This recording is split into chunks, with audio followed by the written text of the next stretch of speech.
we can use the CPI to compare things. Now, we all know that this isn't really a valid comparison, but we do it anyhow because we like to.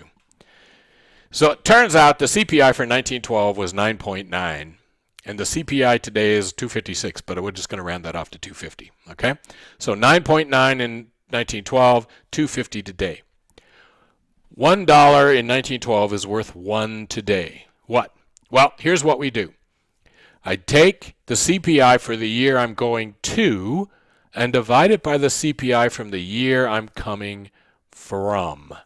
So I take that $1912 and I want to turn it into its equivalent dollars today. So what do? I take the 250, which is where I'm going to, and I divide it by the 9.9, which is what I'm coming from, right?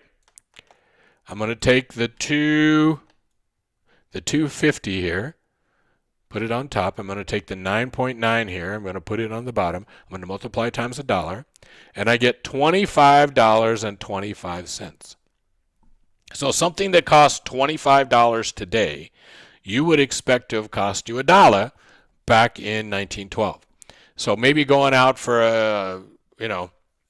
a middle of the road kind of restaurant and have a couple of beverages, you're going to spend $25 to have dinner. That should have cost you $1 back in 1912. Okay? The average salary of people in the United States was about $2,000 back in 1912 of people who worked in good jobs. Well, $2,000 back then times 25 is $50,500 today. So what a $50,000 salary now could buy, a $2,000 salary could have bought in 1912. So a $2,000 salary in 1912 is enough to own a house and buy a car and live, a fairly respectable middle class life. Okay? Yeah? All right. Let's talk about the Titanic. That's why I picked 1912, is the Titanic was built in 1912 for $10 million. In 1997, they made the movie, and that movie cost $200 million to make in 1997. The CPI in 1997 was 160. So I'm going to take the $10 million price for the boat. I'm going to multiply times, and ignore what I'm about to do because I'm not actually doing it because you never saw me do it. You never saw me do what I'm doing.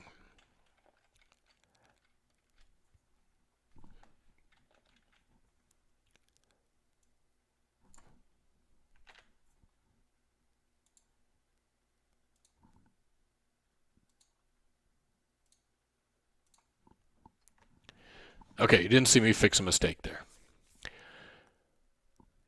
I'm going to take the $10 million the boat cost. I'm going to multiply it times the 160, which is the 1997 prices, and I'm going to divide by 9.9, which is the 1912 prices, and I get $161 million.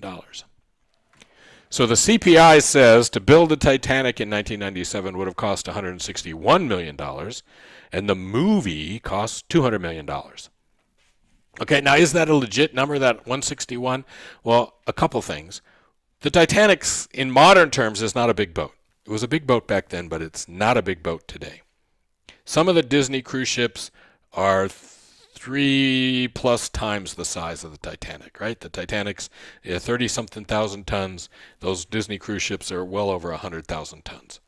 So a Disney cruise ship, multiple times the size, right? 3 Titanics, more than 3 Titanics would fit inside a Disney cruise ship. Those Disney cruise ships cost, between $500 million and $1 billion to make. So that number, that $161 million, probably is a little bit low for what it would take to build a Titanic kind of boat now, but not that bad. Okay, so you're looking at this list. Stop. Remember, we're nominal and real. Real is adjusted for inflation.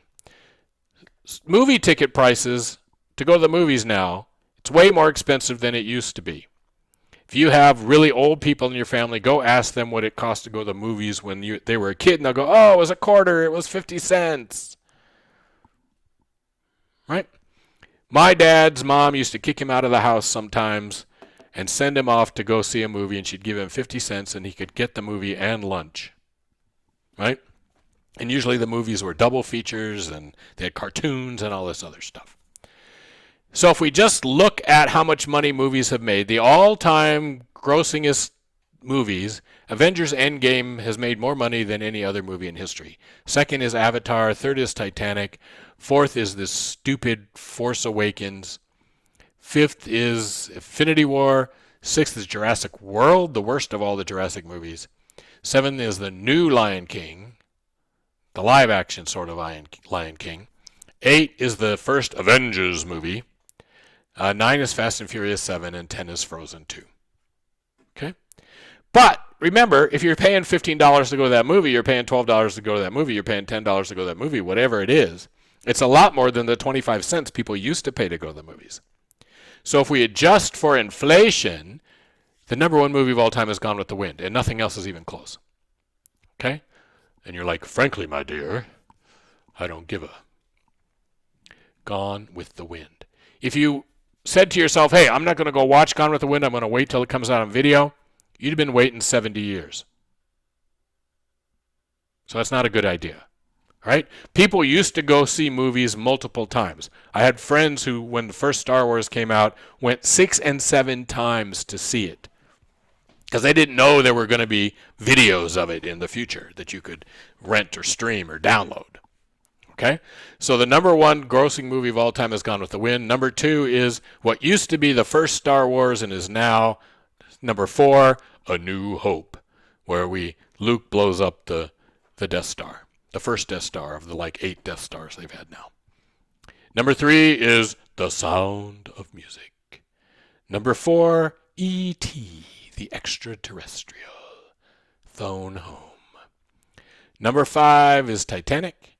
Number 6 is Charlton Heston and the Ten Commandments. Number 7 is Jaws. Number 8 is a movie I'm sure none of you have ever seen called Dr. Zhivago. Number 9 is a horror movie called The Exorcist. And number 10 is Disney Snow White and the Seven Dwarfs. Okay? The next 10 movies are full of James Bondses and stuff like that. The old good James Bonds, the Sean Connery James Bondses, not the crappy James Bondses, but the Sean Connery James Bondses are in the next 20. There's lots of movies in there, that old movies, because people used to go see the movies more than they go to the movies now. But adjusted for inflation, movies open today and they make $50 million in their first weekend. People are like, oh, that's so disappointing. Most of these movies didn't make $50 million the whole time they were out, but 25 cents a piece, it takes a lot more 25 cents to get to $50 million than it does $10 to get to, $500 million. Just saying. Okay, so let's talk about interest rates here for a second. The interest rate that you pay is called the nominal interest rate, and hopefully you know where I'm going here when you heard that word nominal. So if you sign a deal to buy a house and you're going to pay 4% interest on that house, that 4% is the nominal interest rate. Okay? Nominal interest rate. That's not actually the real interest rate that you're paying. The real interest rate is the nominal interest rate minus inflation. We don't divide here, we subtract because it's already a percentage. Okay? So if you pay in 4% on your house, but inflation is 2%, the value of your house is going up 2% a year, you're actually only paying 2% interest. Let's think about that for a second. When I take out a loan on a house, I'm taking out a 30-year loan where I'm going to make the same payment every month. So my house was worth, let's say my house was worth $200,000 when I bought it, and I'm paying $1,000 a month. 30 years from now, I'm still going to be paying $1,000 a month. But maybe my house is worth $300,000 or $400,000. Okay? Yes? I'm better off. I paid $200,000 back to the bank, but my house is now worth $400,000. I just got good at the expense of the bank. The bank is, well, they rigged the whole deal. There's a whole rigged deal there that we might talk about someday. But you can see that inflation, the price going up, is offsetting the cost of buying the house. And that's what the real interest rate is. So 4% that I'm paying to the bank technically, but minus 2% inflation, means I'm only really paying the bank 2%. Okay? Fun? All right. We didn't really talk about the cost of unemployment, and unemployment has a huge array of social costs. When unemployment goes up, there's a lot of domestic violence all of a sudden. There's suicides. There's all these serious consequences socially, but it's economically we know more about it, right? What don't economists like about inflation? And economists in general are much more worried about inflation than they are about unemployment. And the answer is inflation works two ways. Sometimes we anticipate inflation coming. We know it's coming. If we know it's coming, we build it into our contracts. Yes? And then if it goes away, we have a problem. More often, we have a problem because what inflation we're going to have is not known.